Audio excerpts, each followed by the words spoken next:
Entendendo a Bíblia em boa companhia, misericórdia quero e não sacrifício. Com estas palavras, Jesus, registrado em Mateus capítulo 9, versos 10 a 13, repreendia os acusadores, os discriminadores, e lembrava o que dizia Oséias no capítulo 6, verso 6. É um testamento, é uma Bíblia, é Jesus no Novo Testamento, didaticamente explicando, dizendo, recitando a Bíblia. Ele era estudioso da Bíblia, recitava aqui Oséias, que profetizava a respeito dele, e ele agora ensinava. Veja só no Mateus capítulo 9, verso 10 e seguintes. Estando Jesus em casa, que maravilha, Jesus poucas vezes estava em casa, na sua casa. Foram comer com ele os seus discípulos.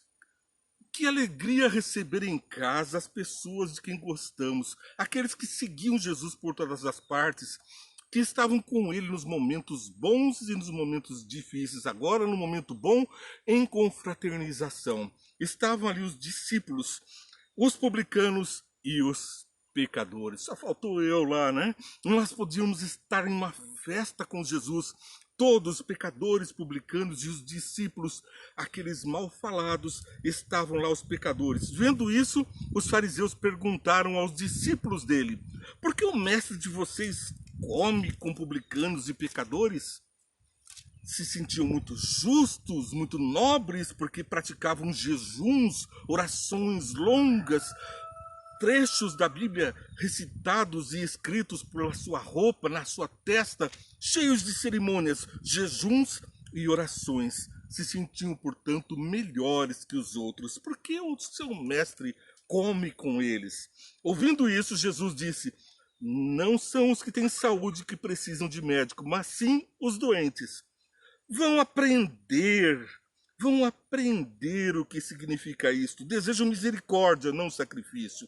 Vão aprender o que Oséias tinha dito na Bíblia: misericórdia quero e não sacrifício. O que Deus espera de nós?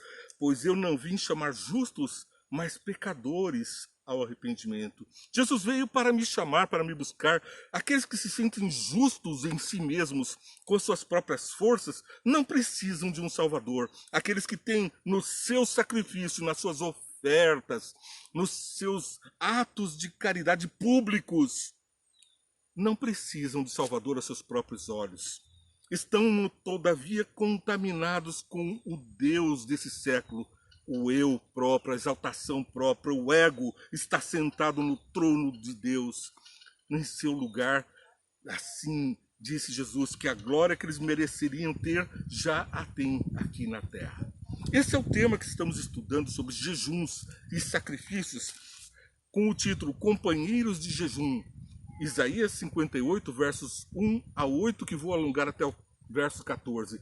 Tema da lição da escola sabatina, Isaías, consolo para o povo de Deus. Um consolo para mim, uma mensagem de um Deus que me traz tanto conforto, recitando aqui os atos, ensinando pela história dos que pretendiam agradar a Deus, vestindo-se de sacos, fazendo-se de santos diante do povo, e então cobrando de Deus atitudes, cobrando de Deus resposta, cobrando que ele fosse o seu servo, o seu escravo, o seu amuleto. Deus, um Deus num crucifixo, um Deus num pauzinho, numa estátua, numa imagem, onde eu coloco a moeda e quero a recompensa. Coloco o jejum, coloco a oração, a aparência do bem, e imediatamente me sinto o Deus. Você, Deus, me atenda, porque eu mereço. Não é assim com os homens que têm a compreensão que o soberano Deus do universo se fez sim homem, habitou entre nós. O mais miserável dos homens nasceu na pobreza, viveu entre martírios, em perseguição, e morreu na cruz. Por escolha, por pura convicção de que eu, você, merecíamos isso. Não dá para entender e nem espero entender aqui nessa vida um amor tão grande que vai me conduzindo aos pés de um Deus. Eu vou compreendendo que esse Todo-Poderoso é também Todo-Poderoso em amor, em amar, em se doar. E ensina assim a nós, suas criaturas, como agir. Vamos orar? Ó Senhor Deus, nós te pedimos graça, pedimos sabedoria vinda de ti para poder saber como nos conduzir aqui na terra. Graças a ti pela tua palavra que chega a nós, pelos ensinos de Jesus, pela natureza, por tudo que nos cerca e nos mostra o quão amoroso és e quanto cuida para nos conduzir a sermos semelhantes a ti. Guarda-nos do mal, abençoa todos os que estão participando do programa e dá-lhes do teu conhecimento, da tua sabedoria, da tua luz, em nome de Jesus. Amém. Depois de dizer aqui sobre a expiação, os rituais eleitos por Deus para fazer o povo lembrar que havia um dia de expiação, de juízo, e uma vez por ano eles estariam diante do altar, o sumo sacerdote entraria no lugar santíssimo, ofereceria sacrifícios, pediria perdão pelo povo, e o povo estaria ao redor do templo aguardando pelo perdão. Um sinal de Deus vinha e então eles eram aceitos os sacrifícios, perdoados, e o povo seguia numa caminhada, aguardando aquele dia em que Jesus hoje está no lugar santíssimo. O nosso sumo sacerdote está lá, intercedendo por mim e por você. Veja que importante, portanto, esse momento, aqui referido em Levíticos, capítulo 16, verso 29 e 31, e vamos ler daqui a pouquinho, que explica como que é essa galgar a salvação, é confiar no Redentor, confiar no advogado intercessor que está nos céus a interceder por mim e por você. Isaías vai nos dizer dessa mesma mensagem 700 anos antes de que Cristo falasse sobre isso, e mesmo antes, ali na época contemporaneamente a Oséias, capítulo 58 de Isaías. Grite alto e não se contenha, levante a voz como trombeta, anuncie ao meu povo a rebelião dele e à comunidade de Jacó os seus pecados. Nós devemos anunciar os pecados, não os pecadores. Jesus não denunciava os pecadores, ele denunciava aquilo pelo qual ele podia resolver os pecados. Pois o dia a dia me procuram, parecem desejosos de conhecer os meus caminhos, como se fosse uma nação que faz o que é direito. Bem, e que não abandonou os mandamentos de seu Deus. Portanto, aqui a ênfase é nos mandamentos de Deus, nas obras. Parece um povo santo, está obedecendo tudo que o Pai manda. Pedem-me decisões justas e parecem desejosos de que Deus se aproxime deles. Porque jejuamos, dizem, e não ouviste? Opa, uma cobrança. O povo cobrando de Deus. Porque jejuamos e não nos ouves, né? Porque nos humilhamos e não reparaste? Contudo, no dia do seu jejum, vocês fazem o que é do agrado de vocês. Exploram os seus empregados. Seu jejum termina em discussão e rixa. E as brigas de socos brutais. Vocês não podem jejuar como fazem hoje e esperar que a sua voz seja ouvida no alto. O verdadeiro jejum é anunciado logo mais e é o mesmo que Jesus disse, misericórdia quero e não sacrifício. Está agora no verso 6 e seguintes. O jejum que eu desejo não é este, soltar as correntes da injustiça, desatar as cordas do jugo, pôr em liberdade os oprimidos e romper todo o jugo. Não é partilhar sua comida com o faminto, abrigar o pobre desamparado, vestir o nu que você encontrou e não recusar ajuda ao próximo? Aí sim a sua luz irromperá como a álvora e prontamente surgirá a sua cura. A sua retidão irá diante de você e a glória do Senhor estará na sua retaguarda. A cura que nós esperamos, a cura para a doença e para o pecado e para o mal, está aqui em fazermos o bem para os próximos. Há poucos dias falamos de que quando Jó orou pelos seus acusadores, aqueles amigos que vieram dizer que ele havia se desviado de Deus, amando de Deus, esses amigos vieram pedir, e quando ele orou por eles, então eles foram curados, e Jó também teve restaurada a sua vida. A intercessão é um ato importantíssimo, deve fazer parte da nossa vida. Aí sim você clamará ao Senhor, e ele responderá. Você gritará por socorro, e ele dirá, aqui estou! Se você eliminar do seu meio o jugo opressor e o dedo acusador e a falsidade do falar, tira o dedo daí, para de acusar o próximo. Esse é papel do diabo, não teu. Você, filho de Deus, não pode acusar o teu irmão. Estamos no mesmo barco da escravidão, aqueles barcos que carregavam os escravos No porão do pecado, todos nós estamos com o mesmo destino.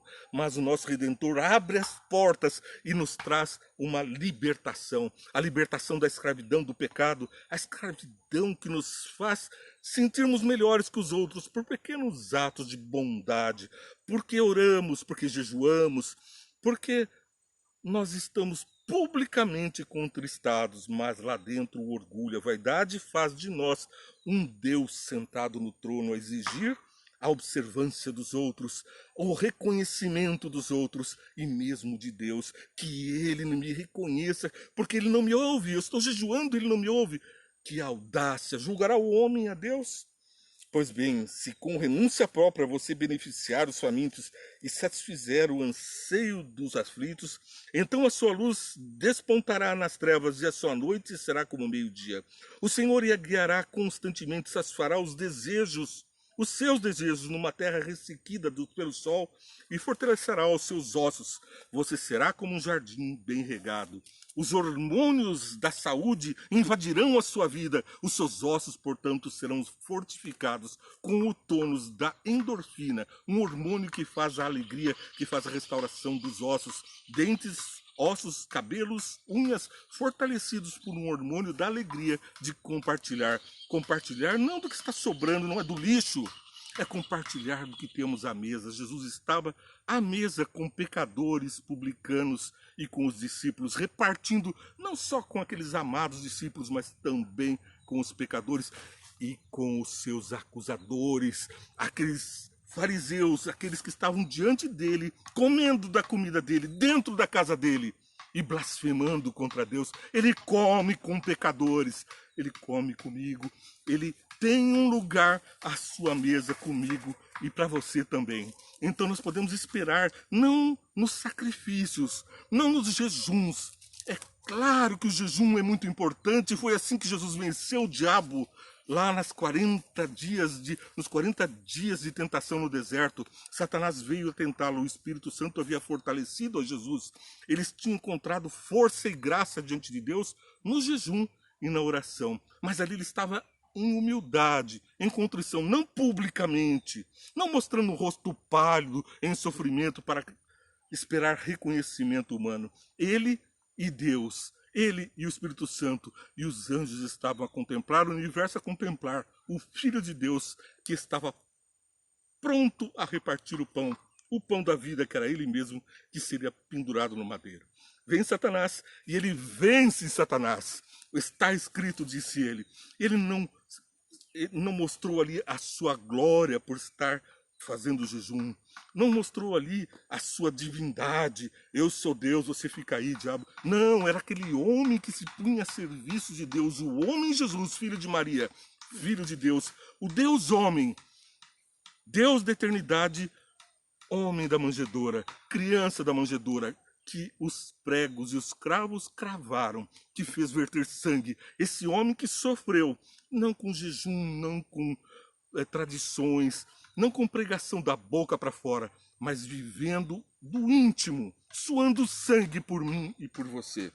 Então, nós vemos que o dia da expiação, que está lá no passado, em Levíticos capítulo 16, 29 a 31, capítulo 23, 27 e 32, depois confirmado por Isaías no capítulo 58, 3, que acabamos de ler agora há pouco.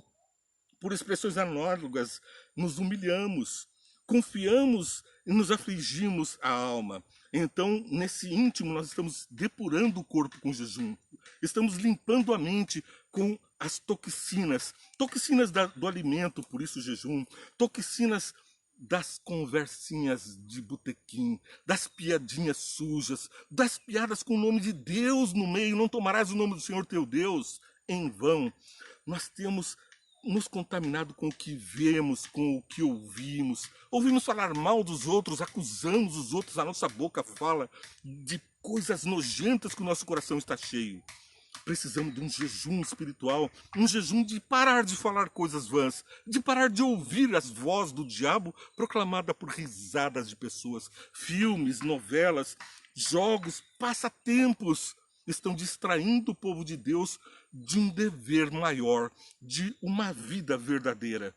Deus deu vida e vida em abundância e as pessoas passam tempo, gastam o dom, o talento de Deus para se intoxicar com as coisas do demônio. Então precisamos agora de um jejum, precisamos afastar daquilo que é mal e viver da fome de Jesus, do pão da vida. Ele vem e multiplica de 3 pães, alimenta 5 homens. A mim também, Jesus. Eu também preciso do teu pão. Eu também preciso deste pão. Mas e para isso, eles caminharam com Jesus pelo deserto, foram à beira do mar da Galileia, receberam assentados na grama do pão. Estavam famintos do pão da vida e do pão material. Receberam os dois. Nós precisamos também galgar essa expiação que está lá em Levíticos capítulo 23, verso 24, onde o sumo sacerdote intercedia pelo povo. Agora, meu Jesus é o meu sumo sacerdote, um advogado fiel que temos junto ao Pai, intercedendo pelos meus pecados, pedindo, Pai, se possível, passa dele esse cálice, passa dele também esse sofrimento. Foi por ele que eu morri, foi por ele que eu me sacrifiquei, o meu sangue verti na cruz por você. Não há razão para nos demorarmos. Se apegue depressa a essa bênção. Se apegue rápido. Não deixe passar essa oportunidade. Não deixe embolorar o pão que Jesus está te dando. A palavra de Deus diz, e nós repetimos, grite alto, não se contenha. Levante a voz como trombeta, anuncie ao meu povo a rebelião dele e à comunidade de Jacó os seus pecados. É pecado, sim, o passatempo. É pecado, sim, virar as costas para Jesus, o nosso intercessor, e querer oferecer a minha justiça própria. Quem sabe alguma indulgência, um cilício nas coxas, rasgando o meu corpo, para que em sofrimento eu pague meus pecados. Jesus já pagou, e tudo que você fizer é ainda pouco. O salário do pecado é a morte, não apenas um cilício, não apenas um martírio, não apenas um jejum, não apenas dedicar-se em oração e nem apenas fazer uma caridade pública. O salário do pecado foi pago pelo meu Jesus para todo aquele que assim aceitar. Ele está no céu intercedendo por você e por mim agora mesmo. Eu sei que o meu Redentor vive e que ele está a interceder por mim. Glória a Deus! Bendito seja esse Jesus, diante de todo o universo, planetas e anjos louvem ao Deus, esse Deus que se fez homem para pagar de um jeito que só o sangue que eu deveria escorrer na cruz, ele correu. A minha oração é que você siga nossa programação e vamos crescendo na compreensão da palavra de Deus. Diariamente, estamos juntos, 5 minutos, bem entende. Logo depois você assiste, curte e compartilha também com os amigos. Curta a nossa página, siga a nossa programação também no Entendendo a Bíblia em Boa Companhia. Esse programa que você está assistindo. O resumo vem antes, 5 minutos, vem entende. Que Deus abençoe você com muita abundância em todos os dias da sua vida.